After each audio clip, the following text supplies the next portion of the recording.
Greetings, Inquisitor. Welcome to the Holocron. This is the Week 71 update for the Darth Loquitur account. I update this account's progress every week, go through all the improvements on the characters and ships, talk about plans for the future, and today we're going to spend a long time talking about how I'm going to expand my roster out to a full 18 teams, plus a few alternate teams, to really be able to compete in this Aurodium division where I find myself fighting in Grand Arena. So with that in mind, let's get in and see what progress we've been able to make on the account this week. Our Relic target, our big project, has been to get Wat Tambor to Relic level week 71. We're going to be able to do that. We'll get in on his Relic amplifier here. We've got to take him all the way to Relic level 7 for the Jedi Master Kenobi journey. So we're going to be doing that, take him all the way up. Wat Tambor is an interesting character. For some particular things, he gets better at Relic level, and for some particular things, it actually makes it worse. There's some matchups where it's good if your Wat Tambor just dies very quickly. Like in a C versus C matchup, you don't want your Wat Tambor sticking around. But it does open up some possibilities for a better General Grievous team on the counter. And now that I have my armor up and running, I can potentially put this Wat Tambor with my Grievous team on defense and save the armor to work with the Sith Eternal Emperor. If I take him on offense, if I don't, I still have the armor as an extra character. We go through Wat Tambor, and we're planning on putting better mods on him, and in the end, we only get a couple upgrades, but he does end up at 307 speed. Now, Wat doesn't necessarily have to be the fastest character.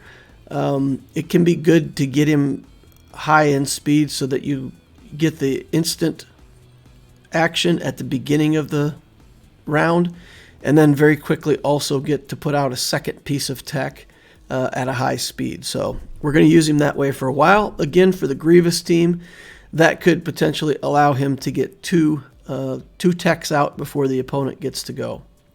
That's the hope. We're also able to add another Relic level to Jango Fett. He needs to go to Relic 7 as well. We've only ever got him to Relic 5. So a little bit at a time, we're inching up. He is the last character on the journey that's currently under-reliced. So once we get him to Relic 7, we'll be on track with all of the Relic levels for all of the appropriate characters. Ayla will be our next target, and we're going to set a very aggressive target for her. We're going to try to get this Relic done in week 72. So we're going to try to close out Ayla's Relic in 1 week. We've been taking two-week cycles on the Relics, but I think we can shorten that up. We're going to promote both Gar Saxon and the Imperial Super Commando. We get our 6-star on Kira. I need that for the Smuggler's Run, and I keep forgetting to put the 6-star on her. So this week I remembered it. I farmed up a few shards for her, got her 6-star, so I'll be able to do the highest level of the Smuggler's Run now. In Mace, we need this med pack. It is one of the 15 crystals per shard out of the shop. We're going to go ahead and buy that out of the shop and push him up to gear 12. It's not necessarily that we're in a hurry for that, but we do have some extra crystals in the account. We can buy that piece there, and that'll take the pressure off of us to need to find it somewhere in the shops. We're going to go ahead and assign some gear here to Cody. Cody has quite a few repeat pieces. So by locking a few of these pieces down, then in future weeks, we're going to be able to pretty quickly see whether or not he's going to be able to get where he needs to go. That gear will let accumulate over the next few weeks.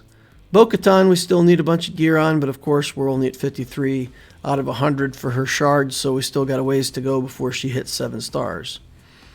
We'll take an upgrade on Echo. Take a look at the rest of his gear and see if there's something that can be done here. We're thinking about upgrading him again. Looks good. We'll take him to gear 10. Help out our little clone team, make it a little stronger here, a little bit at a time. And then I'm going to take a break in the team building stuff, and we're going to go back here, and I'm going to talk about some things, and then we'll go back in and look at the rest of the account building for the week. So going into Aurodium, it is in a way worse than I thought it was going to be. There's been quite a few matchups where I've been able to just put my Sith Eternal Emperor on defense and hide some teams behind him, and that's been adequate. And I figured I would still do that, put my Sith Eternal somewhere, and then either hide ships or hide some bad character teams behind him. What I found since I got into Aurodium, I've only been here a week, but some of the things we faced this first week are crazy. My first opponent was 4 million galactic power more than me, far more than double my galactic power. And against these teams, we're not going to be successful. If that player plays, then we just lose. That's 4 galactic legends in that account. Really not something that we could overcome. So if they play, we lose, and if they don't play, we win. And they did play, and we lost. Second matchup this week, same way, way over our galactic power. Third matchup, even though they were way over our galactic power, it looks like we're going to win it. But it does bring up a valid point that at this level, needing all these teams, opponents are very likely to have something that can take out my Sith Eternal Emperor. He is the worst galactic legend on defense anyway, so to put him on defense, I just lose it to another galactic legend very quickly. It means that I will have to have reasonable teams to put on defense.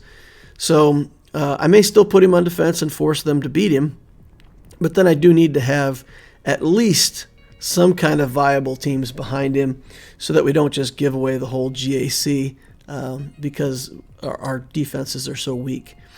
So with that in mind, I have to try to think about broadening out the roster. And they don't have to be the best teams, but we're going to go ahead and start broadening. So the core teams for offense and defense don't change much, but some have to be edited. So for example, the Grievous team, things like that, we may make some tweaks to them, but they're mainly going to stay the same.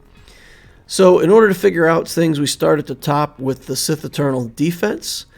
I've been putting a bunch of decent characters with him, so we're going to separate that out, and I'm going to try to build a tricky little Sith team. So we're going to go through it, and I'll talk to you about what I'm building and why, and what I'm hoping to fool the opponent into thinking. So for Sith Eternal himself, we'll put that with Royal Guard, some things like Krennic, the Sith Trooper, the red First Order Sith Trooper, and Scion. We'll just have a couple Sith in there, a couple Empire, just to make it harder for somebody to come in and kill him in one shot. Hopefully they'll have to bring in a team to clean up the sides, and then they can, try to take C down solo. That's okay. If it takes 2 hits to kill him, I'm completely okay with it. And then the Sith team, we're actually going to put Nihilus in charge of this team. And we're going to have Darth Maul, Sidious, Talon, and Marauder. Now, I've talked to people before and posted videos before of Darth Maul in the lead with the Zeta, giving a speed boost and trying to surprise people with the speed of this team, and just stealing a bunch of banners. So Sidious goes, does his area effect, Maul goes, does his area effect, steals a bunch of banners, and then they lose. With this team, I'm going to try something a little bit different. So if you look at the Nihilus lead, Sith allies gain 60% offense, 100% health steal. They lose all protection and gain that much max health. They're immune to healing effects and can't score critical hits. When you see the can't score critical hits, it's very easy to go, well, then I don't want to do this. But the base of a critical hit is 150%. And already we're getting 60% extra offense. So more or less, one way to look at it, I understand that we could mod for critical hits or at least get the triangle for higher critical hit damage. But that said, if we just look at a straight critical hit at 150%, we're already going to be hitting non-crit just as hard as a normal crit would hit with the added offense. So that makes it, kind of a neutral thing, right? But gaining that health is a pretty big deal. Convert protection to health, and then gain a bunch of health steal. At the start of the battle, Darth Talon, if she's in the team, her passive is going to give Sith allies 30% max health, 30% offense, and 20 speed. The leadership ability will calculate first, and then Talon will come in and layer more percentages on top of what's already happening because of the leadership, which then gives another 30% offense and another 30% max health. Since all of their protection is converted to health, it's 30%, of course, of the combination of health and protection. So with that in mind, the stats start to get pretty sizable on these characters. So here we're looking at my new version of the Sith Marauder. So the Marauder is in this team, and probably people will look at Maul and look at Sidious, and Marauder doesn't seem like that much of a threat. He can't get critical hits, and most people know that his gimmick is even based around getting critical hits. So having him in this team, if you look at the team on paper, you would say, well, that's kind of a dumb thing to do.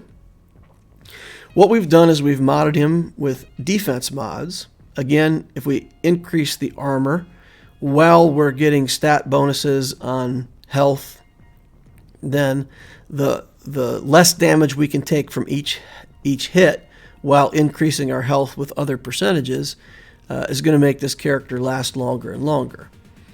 So his health and protection are 62 and 59, puts him at about 120,000.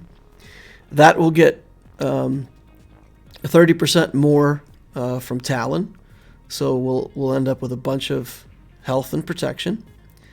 And the crit chance doesn't matter. The damage is only 7,700, but he only starts out at like 6,300, so it's decent damage. And of course, what we're looking at here is the health steal at 20% starting out, and the armor. So, in theory, he could end up with something like almost 16,000 offense, although he can't critically hit. He could end up with that. I think that's incorrect. I think it's 153,000 health. I think I made a calculation error there. So he ends up with 153,000 health, and then he has 120% health steal. Remember, he has 20% from his kit. He gets 100% from the Darth Nihilus lead.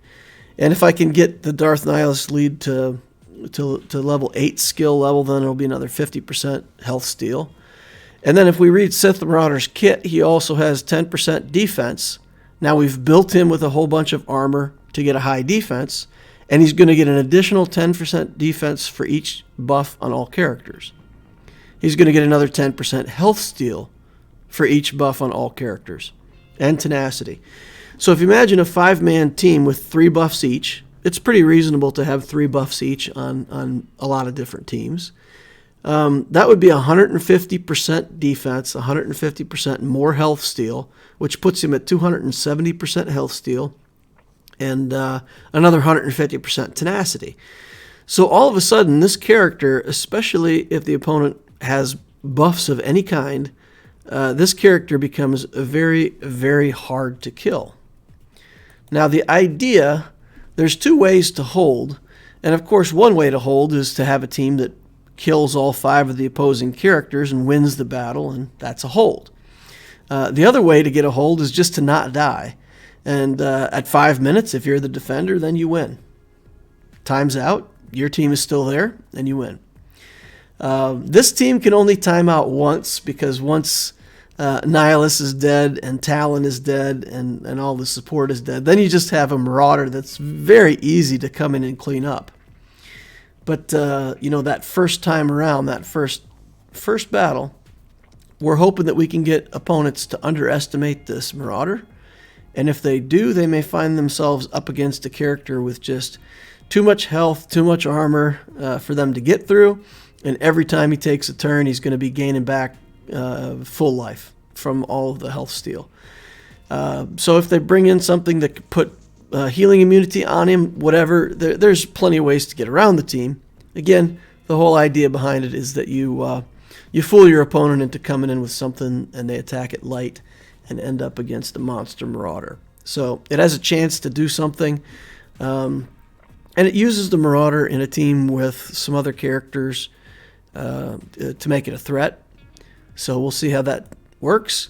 If it does work and we at least pull good teams from the opponent to beat it, then we'll continue to use it.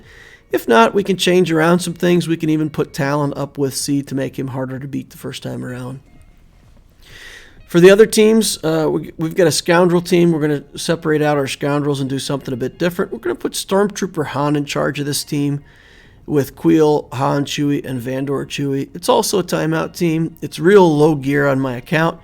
But again, if we're running them thin on teams and they bring in like a Gear 12 synergy team, this team could be really annoying. Vandor, Chewbacca resurrecting people, and Stormtrooper Han getting in the way. Queel boosted stats. Han and Chewie are known good characters, so maybe it's something. And because Stormtrooper Han is kind of the bottom of the barrel in this team, then he will also be protected by Chewie, so could be more difficult than people think.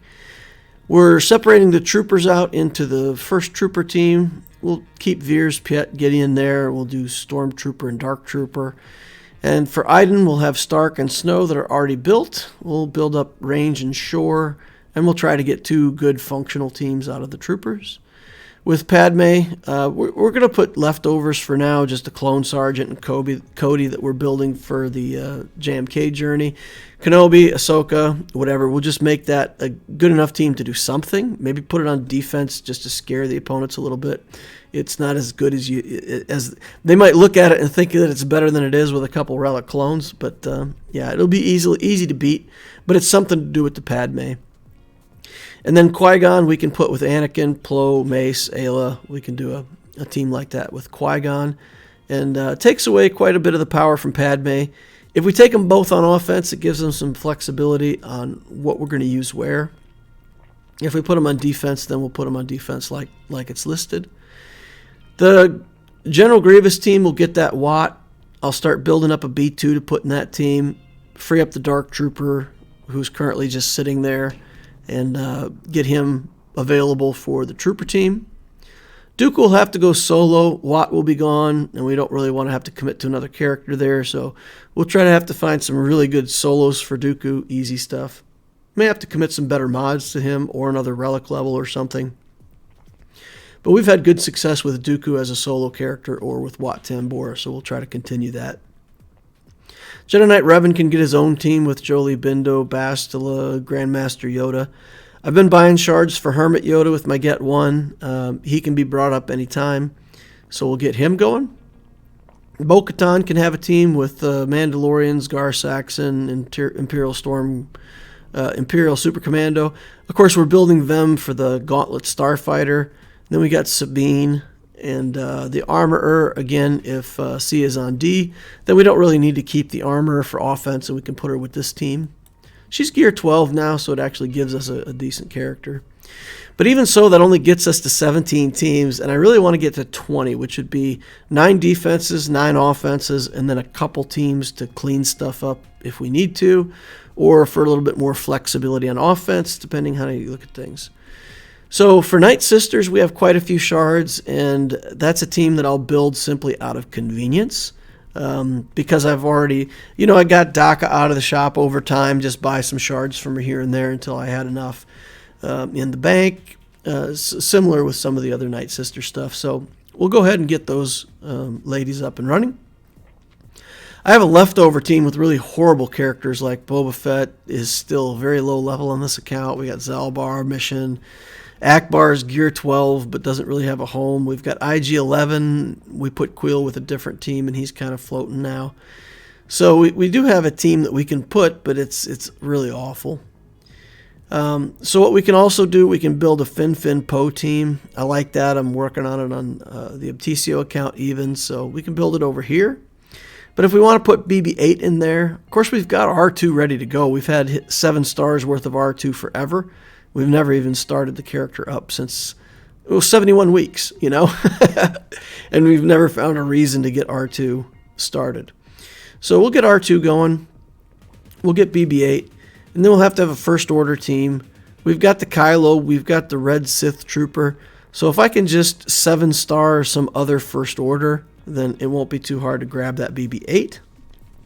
And we can put together that Resistance team. And then, of course, if we do get some 7-star First Order, there's no reason why we can't go ahead and make that into a team. And if Kylo is one of those characters, then later we can get Hux, and we can separate out the Kylo and potentially turn him into a solo character. We know how good he is at killing the Old Republic teams and stuff like that. So that's a bit the plan. That plan includes 11 characters that currently aren't started. And that's not even including the First Order characters, which I would also have to build on top of it. So potentially 14 characters that I have to build. So it's well over 100 million credits worth of investment just to get those characters up and running, leveled up, get the skills on them, and get the initial mod work done.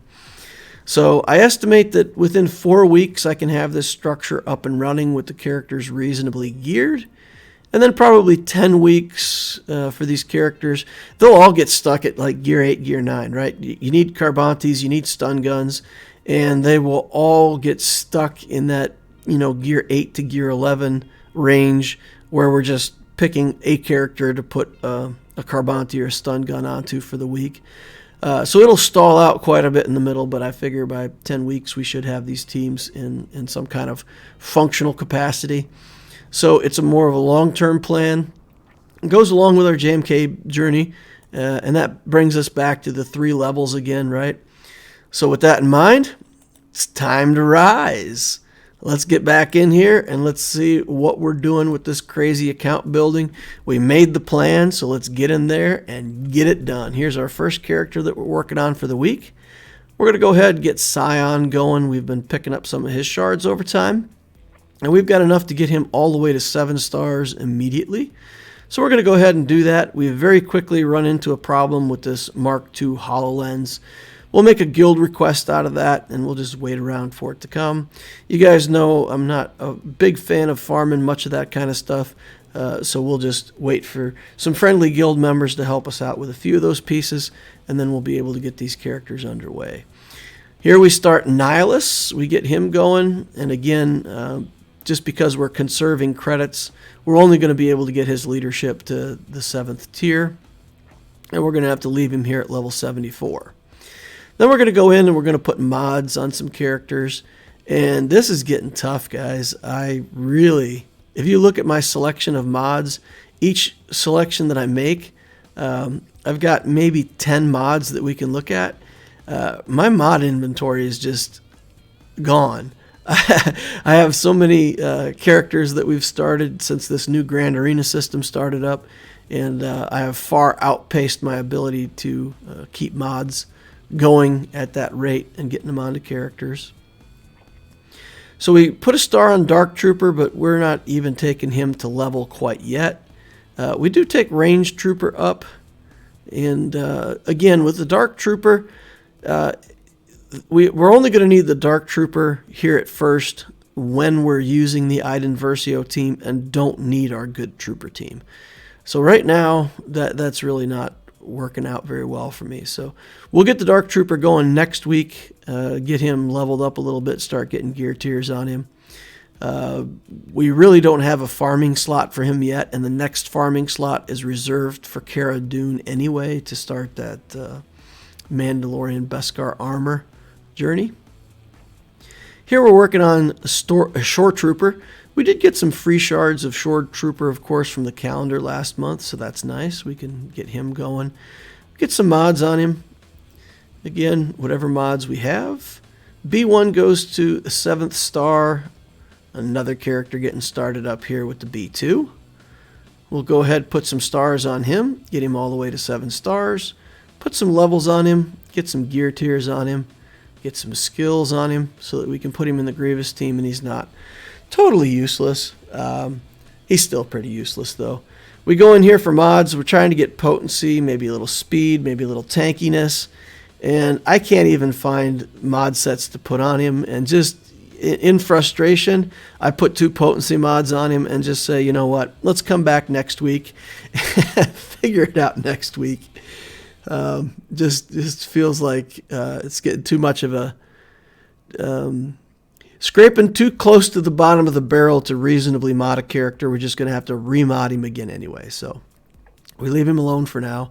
Mother Talzin, working on a few levels here, work on some skills. Again, we're not going to have the Night Sisters functional for a while, but we're just putting the initial investment in them, putting the initial investments in the skills just to position these characters. And then next week, once we get like hopefully some kind of mods on them, we can already throw them on defense just as a, it's a throwaway defense, but at least it's better than the absolute trash team that we have on the bottom of the barrel right now that can't even defend itself. So here we're out of credits. You see we're at 82, now we're at 34. By the time we get these skills done, we're under 30,000 credits. Here we're at 24,000 credits, completely out of money. All right, moving on to ships. We're going to upgrade this Xanadu Blood. We're going to take a look for other ships down here that need to be leveled up. Lots of stuff that we can start with. We've got Biggs and Wedge. We're going to have to do them someday. So we're starting to collect their shards. Here we're going to take Rex's ship up. Rex is getting in pretty decent shape. We've got him to gear 11, I believe, so we can finish out his ship and have that as an option for us in fleets if we want to use that as a starting ship, or if we want to potentially put it on defense with that as a starting ship. We still need to put levels onto the Gauntlet Starfighter, so here we take it up to 85 finally. We're going to put the skills onto the ship, and unfortunately Gar and the Super Commando are still low enough that we're stuck at level 4 on those skills. Really can't make any progress there. Hyena Bomber's getting close to the 6th star. Looking forward to getting that over there next week. With the rest of our credits, we're going to put the IG-2000 at level 70. Again, just kind of positioning it so that we can build it up here again more in the future. Take away all of our shipbuilding materials and get ready for the future. Now, between the shipbuilding materials and the credits and everything, we're completely broke on this account now. We've literally expanded the roster as much as our resources would allow.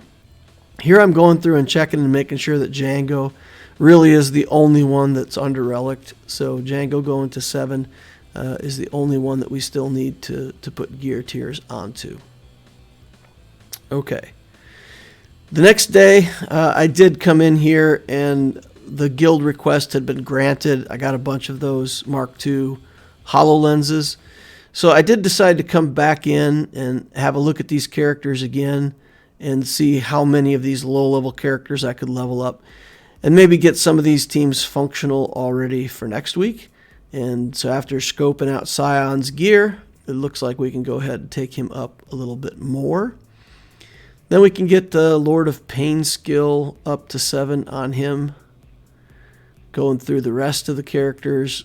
Again, with those, with the gift from my guild, then we can take Nihilus up to gear tier 8. And then that puts them in a position where at least if we have to put them into a defense and Grand Arena, at least they're somewhat viable characters. We can get another gear tier on Vandor Chewbacca. He's been lit up for several weeks, and I've been letting this go because I didn't know if I was going to need some of this gear on other characters. But we're in good shape here. We're going to go ahead and take the upgrade on him to 11. Again, if we're going to make that little timeout team, the tougher Vandor Chewbacca is, the better off we'll be. Then we'll go into the squads here. We'll take a look. Echo also can take a gear tier, so we're going to commit that to him. Again, building up those clones on this account, trying to make that a better and more viable team. We'll leave Arc Trooper till last. It's good to have one weaker trooper for those times when we want to have a sacrifice. We're going to be able to get in here on some of these troopers too. Again, they all needed that same piece. So we can get another gear tier here. And now we're completely out of them again. That's unfortunate. So we'll make that guild request again throughout the week, and we'll keep we'll keep getting those guild requests in and be able to work on these characters. Now, I've said several times that I want to get Talon going so that I could make use of her passive, and I forgot her, and again this week we did all that character work, and I forgot her again. So the next day after the reset, and I was able to go through my daily routine, we can go ahead and get her, and I do want to get the skills on her, so I'm going to go farm some of those pieces. We just grab a few of them from a very cheap node, and that allows me to get her gear level up enough to get Sith Cruelty. I just need to get her gear tiered at 7, so Sith Cruelty unlocks. We're not going to put mods on her. We're not going to do pretty much anything on her except you get Sith Cruelty running. I do want that 7th level on the skill, so we're going to go in and pop her level up to 72 so that we can put that 7th level onto Sith Cruelty. That way when she gets hit, if she gets dropped below 100% health, the Sith tanks gain retribution. It's not, it may or may not be viable in the team that I'm putting her in, depending on how things go. So, but then we got the Talon ready. We've got a bunch of progress on a bunch of different little teams, and 100,000 galactic power that we've added this week with the ships and characters. And not really much top end, but just making the roster wider to try to get teams down that at least have a fighting chance of doing something. Takes our relic count to 28 now with Wat Tambor. We still got 41 Zetas. Somebody asked me recently, one of my videos showed my Zeta count, and they said, oh, you've got like almost 5 Zetas. Why aren't you applying Zetas? And the answer to that is very simple. We're getting toward the JMK unlock.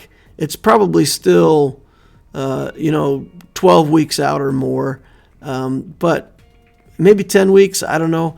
But I feel like I need to get that 120 for him in the bank, and maybe I'll get up to 140 or 160.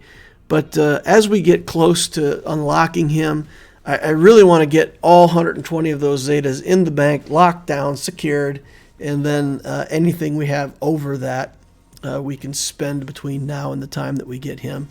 But the 0 starts at 120 for now until we get that next Galactic Legend. So that's why we're not spending Zetas at the moment. Once we get him unlocked and get the Zetas on him, there's definitely some characters that we can go back and take a look at. And if we get that Night Sister team going, we might want to put a couple of Zetas into the Night Sister team to make that more functional and effective. So we'll go back and take a closer look once we get the Galactic Legend going. I don't feel like there's any that I need right now, so we're good. My squad arena, C and Watt, top 100. I can get top 50, but I have to work at it, and most times I don't have time to climb. When we get Kenobi, we'll get back up in the top 50, I'm sure, but for now, we're fine where we're at. In Fleet Arena, Negotiator, top 5, usually getting 3rd place these days with the 2 Executors we got up there. And then the project, like I said, we're going to try to get Ayla in 1 week. We're going to try to have her relic already next week. Next week, the plan is pretty much the same as it's been. We've got a bunch of farms for ships and Bo-Katan. Then we've got Mandalorian out of Fleet. The rest of it's going toward relicing characters, of course. In the Cantina, we're working on signal data. Mods, we're working on speed. Refreshes, same plan as before. Prestige, same plan. Everything's the same as prior weeks. Just grinding away. So this first week of restructuring, we're out of credits, we're out of ship building materials, and I think the thing that's for me is a little bit eye-opening is really the mod situation, because previously at the slow pace of developing GP with characters that were ready, typically could farm mods at a good pace, and I always had an inventory of mods so that when I started up a character, they might not get their final mods, but they'd get modded pretty decently, pretty quickly. But I find myself like completely out of mods. My inventory is just depleted. So I don't even have mods that are like a 10-speed green mod waiting to be sliced. I don't even have any of those to place anymore. So desperate times. But I'm not going to change my mod strategy. We're going to keep doing the same thing. We just have to be a little more patient with some of these teams that we're starting up. And as we develop them, we'll get mods on them week by week. But yeah, so it's a bit of a struggle right now. But I suppose it's that way for most people that are in the same situation trying to broaden out their roster. Just be aware you're not alone. It's happening to a bunch of us. So at this time, because of the demand for credits and shipbuilding materials with building characters, I feel like I just don't have any resources to buy mods out of the shop, so the mod shop is pretty much off limits for me at the moment.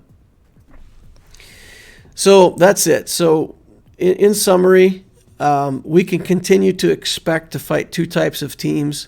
We're going to either have competitive players at similar GP, or we're going to have casual players that will crush me if they play. There's nothing I can do about the second category, but in the first category, some of the people that have risen up into Aurodium had good accounts in Chromium, but they really haven't developed their rosters, and they really have some weak teams on defense. We just need to be in a position to make sure that when we're fighting those kinds of players, that we can really have the advantage by having a functional teams in the right quantity to actually build a defense. So that's the plan. That's all we got for this week. I know it was a pretty long one, but interesting. I'm going to try this new Marauder team, see if it works at all. And of course, once Nihilus and Scion really get going and get good gear on them, then we'll work on Treya as well, and we'll build a Triumvirate team, and we'll put Talon on the Triumvirate team and use that maybe as a defense, maybe as an offense. But certainly the Triumvirate, once they're functional, will go together. But for now, we're going to try this other little team under the Nihilus lead and see what happens. Thank you all for watching. I appreciate you all. Hit the like button if you haven't done that already. Subscribe to the channel to watch more videos like this in the future. And I do hope to see you over on our Discord. We got a fantastic Discord. Hope to see you there. Thank you all for watching, and I will see you in the next Holocron.